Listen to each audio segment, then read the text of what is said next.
Mohammed Alexander Russell Webb, also known as Alexander Russell Webb, was a trailblazing American Muslim who lived from 1846 to 1916.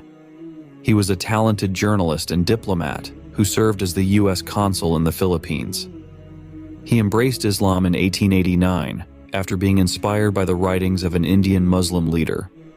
He is regarded by historians as the first notable Muslim convert from the original American settlers. He also had the unique honor of being the only Muslim delegate at the historic First Parliament of the World's Religions in 1893.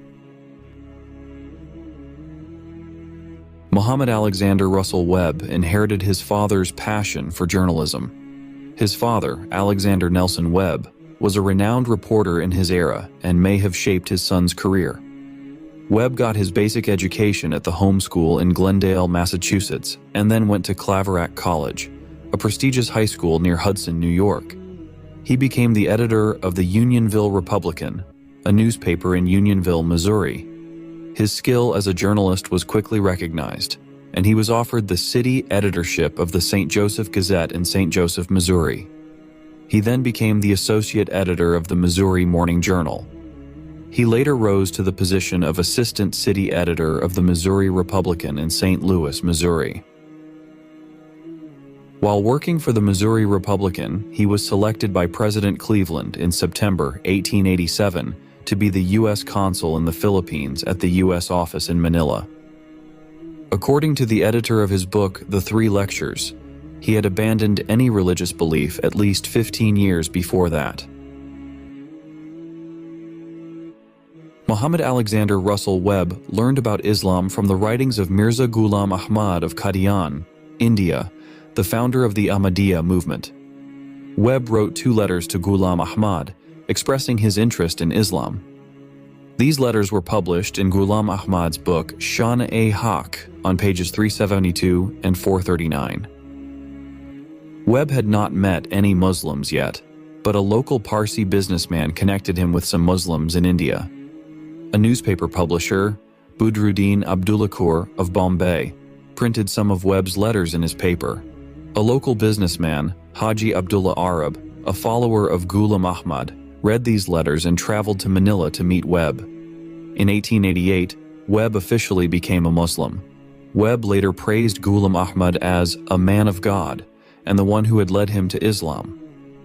Webb stayed in touch with Ahmadis until his death in 1916, but it is not clear from the Ahmadiyya literature if Webb was an Ahmadi Muslim or if his work supported the Ahmadiyya beliefs.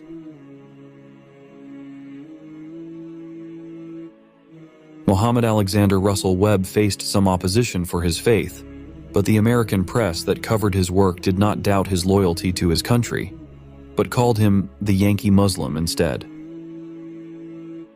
Mohammed Alexander Russell Webb decided to travel around India and then go back to the U.S. to spread Islam. His wife, Ella G. Webb, and their 3 kids had also become Muslims by then. Haji Abdullah went back to India and collected money for Webb's trip. Webb visited 5 cities in India and gave talks in each one. In India, he often showed his disapproval of westernization and its impact on the oppressed Muslims. He thought Muslims who were mindlessly copying the West, wearing its clothes and leaving their own as submissive and unworthy of their rich culture. He saw them as very far from a true Islamic spirit, saying, "The only Muslims in all the East who drink alcohol are those who have been taught in England and wear Western clothes. Their interaction with Christian countries has corrupted them, and they have abandoned their religion." Mohammed Alexander Russell Webb went to Egypt and Turkey in 1892, where he could learn more about Islam. He quit his job with the State Department in 1893 while he was in Istanbul and came back to America. Mohammed Alexander Russell Webb moved to New York and started the Oriental Publishing Company at 1122 Upper Broadway. Mohammed Alexander Russell Webb also launched the Journal of the American Muslim Propagation Movement, called Muslim World. The first issue came out on May 12, 1893, and was devoted to the interests of the American Islamic propaganda and to share the message of Islam in America.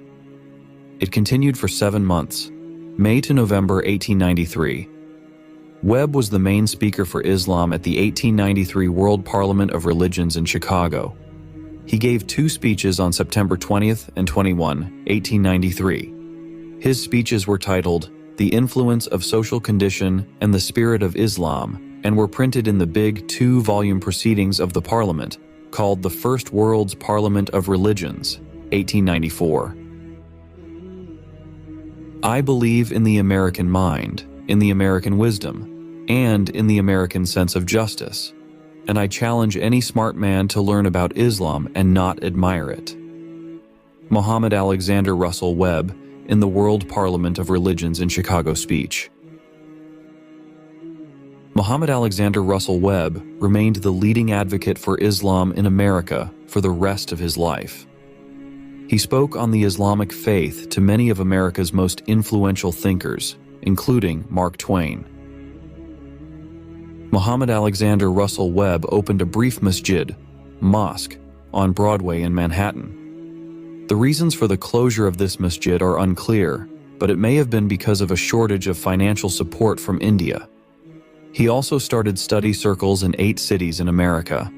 They were called Mecca, Study Circle Number 1, NYC, Quran Study Circle, Capital Study Circle Number 4, and so on. Each had an Islamic city or reference in its name. They probably studied Webb's works and his recommendations. The last meeting was in 1943 in Manhattan, and his daughter Aliyah was there. He was also famous for his work as a writer. He wrote 2 booklets about the massacre of Armenians from a Muslim perspective, The Armenian Troubles and Where the Responsibility Lies, and a few facts about Turkey, under the rule of Abdul Hamid sect. He was made the honorary Turkish consul in New York by Sultan Abdul Hamid II. Webb showed him his plans for a Muslim cemetery and masjid, and the Sultan praised him for them, but those plans never happened. He lived in Rutherford, New Jersey from 1898 until his death on October 1, 1916, at the age of 69. He owned and edited the Rutherford Times. He was buried in Hillside Cemetery, Lyndhurst, on the edge of Rutherford. This video has come to an end, but the story of the converts in this video is not over yet.